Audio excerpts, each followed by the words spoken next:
I watched this documentary series on tipping hats, and it was really inspiring. You see, you know where the gesture is really coming from, and that's something, you know, that's as far as my research goes about tipping hats. It's from lifting the visor on the helmet. Hi everyone. Hi, hello. Sorry about that. Oh, you're all good. I had a linguistic problem to solve. No worries. So I wanted to start with a question for Warren. Something I really enjoyed about your character is that you are, I think, maybe the most emotionally relatable because you're, you know, kind of caught between doing a job and trying to help out a friend. How was it to play that in this very morally ambiguous, you know, landscape with all these kind of loose cannons? I'm not gonna lie, it was pretty complex, you know? It was really something that I really wanted to take my time with. You know, Walter definitely helped me through it, and a lot of conversations I would had with, you know, even Christoph, the conversations we had, and to getting more and more in depth, even with our relationship on camera was great. But I took it as a challenge that I was very, very much up for, and did a lot of research, a lot of work. I think about this, my very first acting teacher, his name's Harvey Solin, way back when. And he said, people problems are actor problems and actor problems are people problems. So upon coming to Santa Fe, I had to make sure I was good to take on this new role and make sure I was in a good space. And I really loved it to so Alonzo Poe can deal with all this contrast that he may be dealing with. But it was an absolute pleasure. So much fun, genuinely, yeah. And then Christoph, something I really enjoyed about your performance was, it's very small, but the way he tipped his hat, because I feel like you could tell, you know, if it's this or this, you could get a sense of how your character felt about who he was speaking with. I'm curious are you researching how people tipped their hats back then? Or are you watching Westerns for inspiration? Or are these just your actor brain coming up with these little eccentricities? I watched this documentary series on tipping hats, and it was really inspiring. You see, you know where the gesture is really coming from, and that's something, you know, that's as far as my research goes about tipping hats.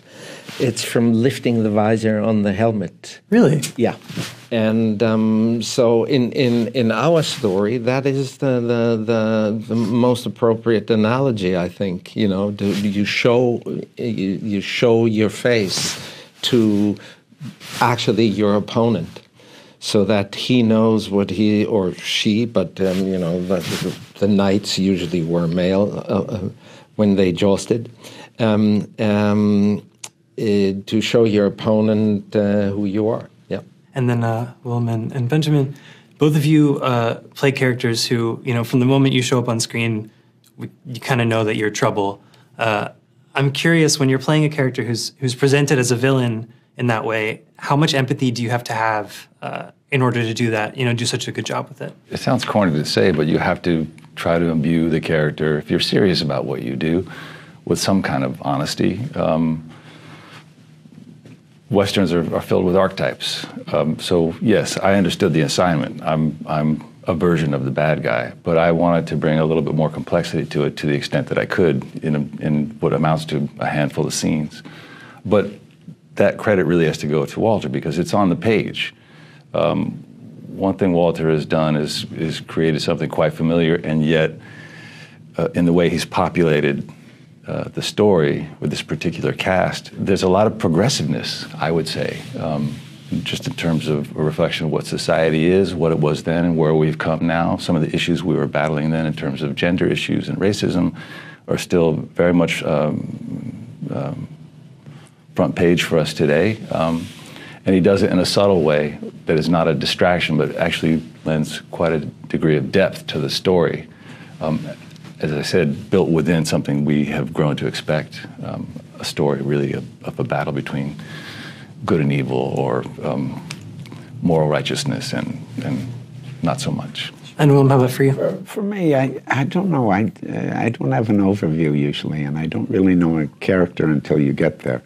So you play the scenes, you put yourself in the situation, you've got your imagination, you do some research maybe that makes you learn something that has a shift of what you thought before, and then you play. So when you say kind of imply that maybe he's trouble. That's not surprising, but that's not my job. My job is to react to situations. Sure. So I'm not thinking so much about the judgment other people have of him. Walter, I had read, I think, an interview where you said you took a lot of inspiration from different stories and even from Homer, I think, from Greek mythology. Was there a specific, was it the Iliad or something? Was there a specific reference point that you had? Well, I made no disguise about this story.